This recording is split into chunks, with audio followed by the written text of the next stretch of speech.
تین پرابلمز ایسے ہیں انسانی تمدن کے جن کا کوئی حل انسان نہیں کر سکتا.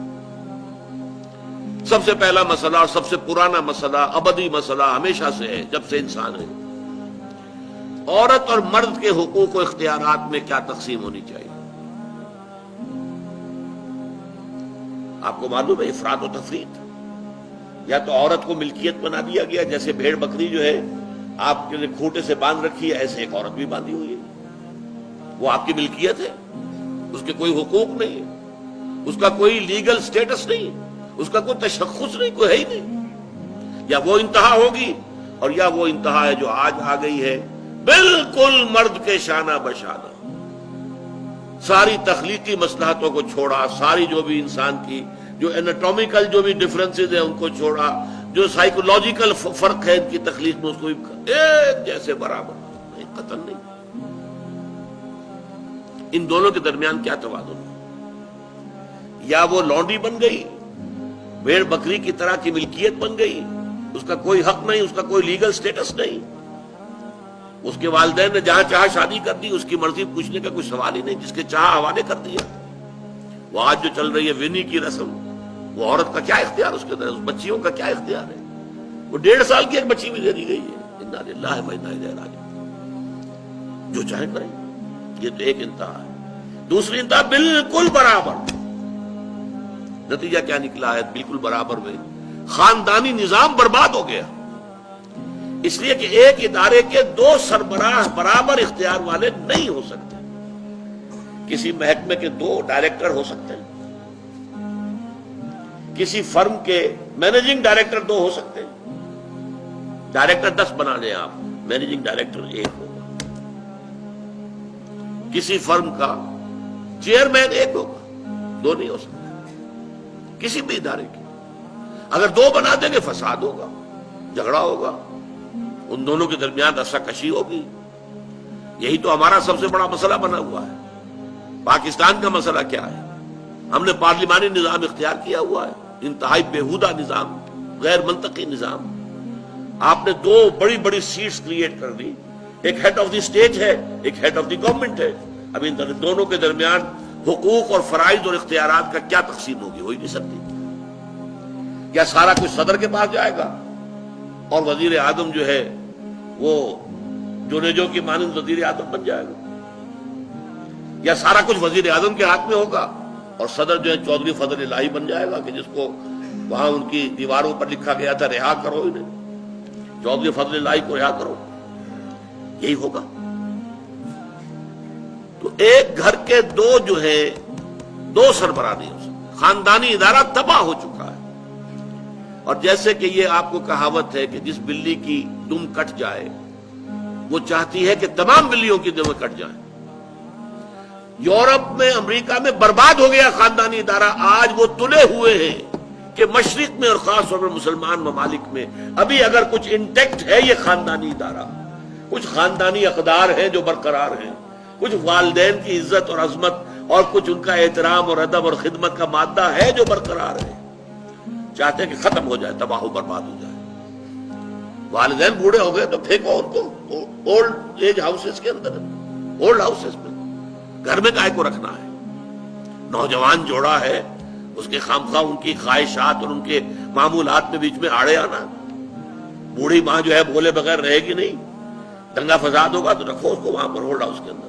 اللہ نہ خیر سمجھ. یہ ہے اصل میں مسئلہ. اب عورت اور مرد کے درمیان کیا توازن ہو انسان نہیں سوچ سکتا. دیکھیے انسان یا مرد ہوگا یا عورت ہوگی. مرد سوچے گا تو وہ اپنے اعتبار سے سوچے گا. عورت کی نفسیات کیا ہے، عورت کے احساسات کیا ہیں، اس کو کیا پتہ ہے. عورت سوچے گی تو اپنے اعتبار سے سوچے گی. مرد کے احساسات کیا ہوتے ہیں، مرد کی نفسیات کیا ہوتی ہے، اسے کیا پتہ ہے. لہذا یا ادھر کا ہوگا یا ادھر کا معاملہ ہوگا. ایک ہی ذات دے سکتی ہے آپ کو نظام، جو مرد کی بھی خالق ہے عورت کی بھی خالق ہے. اسی نے بنایا دونوں کو، اور دونوں ہی اس کے لیے اولاد کے مانند ہیں. یہ حدیث نبوی کا ترجمہ کر کے بتا رہا ہوں آپ کو. حضور نے فرمایا الخلق عیال اللہ، یہ خلق جو ہے مخلوق ہے، یہ اللہ کے کنبے کے مانند ہے. تو مرد بھی اللہ کے اس کنبے میں شامل ہے، عورتیں بھی شامل ہیں. اس نے نظام دیا، شادی بیاہ کے یہ قوانین ہونے چاہیے، طلاق وغیرہ کا یہ مسئلہ ہونا چاہیے. یہ سارا ضابطہ جو دیا ہے وہ اس لیے دیا ہے کہ یہ انسان اپنے ذہن سے نہیں سوچ سکتا. آج تباہی آ گئی ہے مغرب کے اندر، شادی کرنا ہی نہیں چاہتے. We are living together. شادی کریں گے تو نتیجہ پتہ کیا نکلتا ہے؟ آپ نے اپنی بیوی کو طلاق دی، سب سے پہلے تو یہ کہ آدھی پوری آپ کی جو ملکیت ہے اس کا آدھا حصہ دے دیے اسے. نمبر 2، گھر اگر آپ کا اپنا ہے تو اس میں بیوی رہے گی، آپ نکل جائیے یہاں سے. کوئی مرد اس کو قبول کرنے کو تیار نہیں تو وہ شادی کرتا ہی نہیں. اور عورت کی ضرورت ہے، لہذا عورت بغیر شادی کیے بھی اس کے ساتھ رہتی ہے، بچے پیدا کرتی ہے. بٹ وداؤٹ میرج جو بچے پیدا ہو رہے ہیں حرامی بچے. تو پچھلے سال صدر کلنٹن نے کیا کہا تھا؟ اس کا جو اپنا خطاب تھا نیو ایئرز ڈے کا، وہ خطاب کیا تھا؟ ان قریب ہماری قوم، امریکن قوم کی اکثریت حرام زادوں پر مشتمل ہوگی. یہ حرام زادہ ترجمہ کیا ہے میں نے، بورن وداؤٹ ویڈ لاک، شادی کے بندھن کے بغیر پیدا ہونے والے. خود ہی کو ہم حرامی کہتے ہیں، حرام زادے کہتے ہیں، اور کس کو کہتے ہیں؟ اچھا دوسرا مسئلہ، پہلا مسئلہ تو یہی ہے، پرانا بہت ہے، قدیم ہے. دوسرا مسئلہ، ایک ریاست ہے، ایک نظام ہے، اس کے کچھ اختیارات اور حقوق ہونے چاہیے. ایک عوام ہے، ان کے کچھ اختیارات ہونے چاہیے. عوام چاہیں گے زیادہ سے زیادہ آزادی ہمیں ملے، ریاست چاہے گی زیادہ سے زیادہ اختیار ہمارے ہاتھ میں ہو. اب جو کچھ ہو رہا ہے ترمیمات کے ضمن میں کیا ہو رہا ہے؟ ایک طرف جو ہے مشرف صاحب چاہتے ہیں زیادہ سے زیادہ اور طویل سے طویل میرا دور اقتدار ہو اور اختیارات جو ہے میرے ہاتھ میں آ جائے، گھنٹہ گھر بن جاؤں میں فیصلہ بات کر. ساری کوشش ان کی ہے. اور یہ ARD وغیرہ کیا کر رہی ہے کہ نہیں، حقوق عوام کے ہاتھ میں آنے چاہیے. اب اس میں بھی توازن کیا ہو؟ یا ٹوٹلیٹیرین سٹیٹ وجود میں آ جاتی ہے جو رشیا میں تھی، USSR میں تھی، عوام کے کوئی حقوق نہیں، no freedom of speech, no freedom of association. نہ تم اپنے خیالات کا اظہار کر سکتے ہو، نہ تم کو جماعت بنا سکتے ہو. یہ نظام تھا. کام کرو، ویجز لو، بس اللہ اللہ خرچ اللہ. حیوانوں کی طرح پر کہ صرف راتب دے دیا جائے گا، باقی تمہیں کوئی تمہاری ایکسپریشن، کوئی اپنے خیالات کا اظہار، کوئی فریڈم آف ایسوسیشن نہیں. امریکہ دوسری انتہا پر، مادر پدر آزاد. 2 مرد شادی کرنا چاہتے کر لیں، ایک مرد بیوی ہو جائے گا اور ایک مرد شوہر ہو جائے گا. لیگلی قانون کے نزدیک ریکگنائزڈ ہوگا. ایک آزادی کی وہ انتہا. گیز، ہومو سیکشولز، وہ وہاں جلوس نکالتے ہیں، بڑے ٹھاٹ سے نعرے لگاتے ہوئے گزرتے ہیں. وہ ہنستے ہیں، ہم لوگوں پر ہنستے ہیں کہ پاگل لوگ ہیں یہ جو اس کو ہومو سیکشولیٹی کو بری شے سمجھتے ہیں. اور نیو یارک کا جو میئر ہے وہ لیڈ کرتا ہے پروفیشن. کیوں کرتا ہے؟ اسے اگلا بھی الیکشن لڑنا ہے اور گیز کے ووٹس بہت ہیں. اس سے اندازہ کیجئے کہ کتنی پرسنٹیج وہاں گیز کی ہو چکی ہے، ہومو سیکشولز. یہاں تک کہ طے کر دیا گیا ہے مذہبی میدان میں بھی گیز کو اجازت ہے، وہ پادری بن سکتے ہیں. گیز ہیں، ہومو سیکشولز ہیں، فطرت کے خلاف کام. کیا وہ آزادی ہے؟ تو کہاں ہے بیلنس؟ انسانی ذہن کے لیے ناممکن ہے اس بیلنس کا تلاش کرنا. نمبر 3، سرمایہ اور محنت. پروڈکشن جو بھی ہوتی ہے 2 چیزوں سے ہوگی. سرمایہ دار تھا، اس نے کارخانہ لگایا ہے، اتنے کروڑ روپے لگا دیے ہیں، یہ کیا ہے، وہ کیا ہے، یہ سرمایہ ہے. لیکن وہ کیا کر لے گا اکیلا؟ 10,000 آدمی کام کر رہا ہے، لیبر ہے. اب جو کچھ بھی بن رہا ہے، جو پروڈکٹ بن رہا ہے اور جو اس سے آمدنی ہو رہی ہے، اس میں دونوں کے حصہ ہے، لیبر کا بھی حصہ ہے اور سرمایہ کا بھی حصہ ہے. لیکن منافع میں کتنا حصہ سرمایہ کا ہوگا، کتنا لیبر کا ہوگا، کون طے کرے گا؟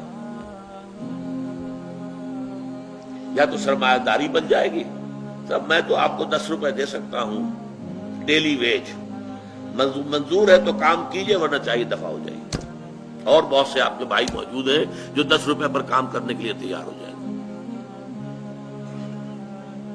ساری دولت سمٹ کر جا رہی ہے کارخانے دار کے ہاتھ. کیپٹلزم جو کیپٹل ہے، جو سرمایہ ہے، اصل جو ہے دولت اسی کی طرف، روپے کو روپیہ کھینچتا ہے، پیسے کو پیسہ کھینچتا ہے. لہذا امریکہ میں آپ کو ایسے لوگ مل جائیں گے جنہیں اپنی دولت کا اندازہ نہیں ہے کہ کتنی دولت ان کے پاس ہے. بلینز آف ڈالر کا ایک ایک چیک لکھ سکتے ہیں، اور یہودی ہے وہ. دوسری طرف امریکہ میں آپ کو گھیٹوز مل جائیں گے، گھیٹوز. اور ایک ہی جزیرہ ہے مینہٹن، وہ 11 میل لمبا ہے، چوڑائی کہیں 2-3 میل ہے، کہیں ذرا زیادہ ہے. اس کے ساؤتھ میں جہاں یہ 2 بڑے بلڈنگیں کھڑی تھی جو گرائی ہیں، جو بھی تھے دہشت گرد، یہاں پر یہ اس کا ریچسٹ حصہ ہے. پوری دنیا کی دولت یہاں جمع ہے، سارے بینک وہاں ہیں. اور اسی جزیرے کے شمالی علاقے کے اندر گھیٹوز ہیں، افرو امریکنز، کالے امریکی. یوں سمجھیے کہ سب ہیومن لیول پر رہ رہے ہیں، حیوانوں کی طرح زندگی گزار رہے ہیں. یہ ڈسپیرٹی نظر آ جائے گی. تو اب عدل و انصاف کی کیا شکل ہو؟ یا وہ ہے جو رشیا میں اور USSR میں تھا، یا یہ ہے جو امریکہ میں اور اس کے الائز کے اندر ہے. یہ ہے وہ مسئلہ جہاں انسان ہاتھ جوڑ کر، گھٹنے ٹیک کر اللہ سے دعا کرنے پر مجبور ہے. اے اللہ تو نے مجھے فطرت سلیمہ بخشی، اے اللہ تو نے مجھے عقل سلیم سے نوازا، اے اللہ میں نے تجھے پہچان لیا کہ کل شکر اور کل ثنا کا مستحق تو ہی ہے. اے اللہ میں نے تجھے پہچان لیا کہ تو تمام جہانوں کا پروردگار اور مالک ہے. اے اللہ میں نے تجھے پہچان لیا جزا و سزا کے دن کا مالک و مختار مطلق تو ہے. اے اللہ میں نے طے کر لیا ہے تیری ہی بندگی کرتا ہوں اور کروں گا، اور تیری ہی تو ہی سے مدد چاہتا رہوں گا. لیکن اے اللہ میں مجبور ہوں، میری عقل جو ہے میرا ساتھ نہیں دیتی. کروں کیا، چلوں کس راستے پر، کون سے راستے پر؟ یہ عملی حصہ ہے دین کا. وہ سارا تھا فکری، نظری، ایمانی حصہ. الحمدللہ رب العالمین الرحمن الرحیم مالک یوم الدین، یہ کیا ہے؟ یہ ایمانی، فکری، نظریاتی حصہ ہے. عملی حصہ کیا؟ اہدنا الصراط المستقیم، ہمیں سیدھے راستے کی ہدایت بخش. صراط الذین انعمت علیہم، راستہ ان کا جن پر تیرا انعام ہوا، تیرے پسندیدہ بندے جو ہوئے. غیر المغضوب علیہم، جو مغضوب علیہم نہیں ہوئے، ان پر تیرا غضب نہیں آیا، غصہ نہیں آیا. ولا الضالین، اور نہ ہی وہ سیدھے راستے سے پھٹ گئے. یہ ہے سورہ فاتحہ کا مقام. گویا کہ اصل میں یہاں پر قرآن مجید، اس کے اصل مخاطب کون ہے؟ وہ سلیم الفطرت لوگ، وہ سلیم العقل لوگ، جنہیں قرآن کہیں کہتا ہے الذین یعقلون، کہیں کہتا ہے الذین یفقہون، کہیں کہتا ہے اولو الالباب، ہوش مند لوگ.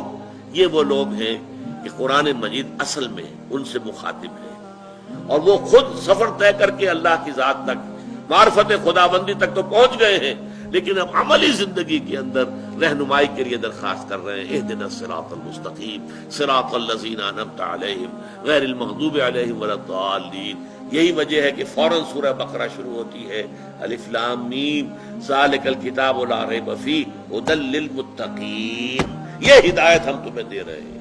یہ قرآن جواب ہے اس دعا کا اہدنا الصراط المستقیم صراط الذین انعمت علیہم غیر المغضوب علیہم ولا الضالین. آمین یا رب العالمین.